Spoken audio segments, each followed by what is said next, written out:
સુરતના સચિન વિસ્તારમાં એક વૃદ્ધની હત્યા કરવામાં આવી છે। સુરતના સચિન વિસ્તારથી આ સમાચાર પ્રાપ્ત થઈ રહ્યા છે।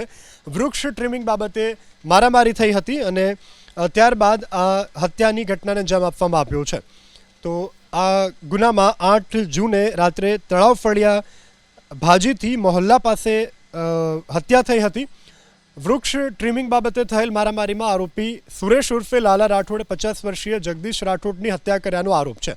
મૃતક જગદીશભાઈ વૃક્ષ ટ્રીમિંગ કરતા હતા ત્યારે જ થોડા ડાળખા આરોપી સુરેશની બાઇક પર પડ્યા, જે બાદથી ગુસ્સે ભરાઈ આરોપી સુરેશે જગદીશ રાઠોડ સાથે ઝઘડો કર્યો। ઝઘડામાં સુરેશે ઉશ્કેરાઈ ચપ્પુના ઘા મારી અને જગદીશભાઈની હત્યા નિપજાવી હતી। ગણતરીની કલાકોમાં આરોપી સુરેશની ધરપકડ કર્યા બાદ સચિન પોલીસે ઘટના સ્થળે લાવીને રિકન્સ્ટ્રક્શન કરાવ્યું હતું। આ ગુનામાં 8 જૂને રાત્રે તળાવ ફળિયા ભાજીથી મોહલ્લા પાસે હત્યા થઈ હતી। વૃક્ષ ટ્રીમિંગ બાબતે થયેલ મારામારીમાં આરોપી સુરેશ ઉર્ફે લાલા રાઠોડે 50 વર્ષીય જગદીશ રાઠોડની હત્યા કર્યાનો આરોપ છે। મૃતક જગદીશભાઈ વૃક્ષ ટ્રીમિંગ કરતા હતા ત્યારે જ થોડા ડાળખા આરોપી સુરેશની બાઇક પર પડ્યા, જે બાદથી ગુસ્સે ભરાઈ આરોપી સુરેશે જગદીશ રાઠોડ સાથે ઝઘડો કર્યો।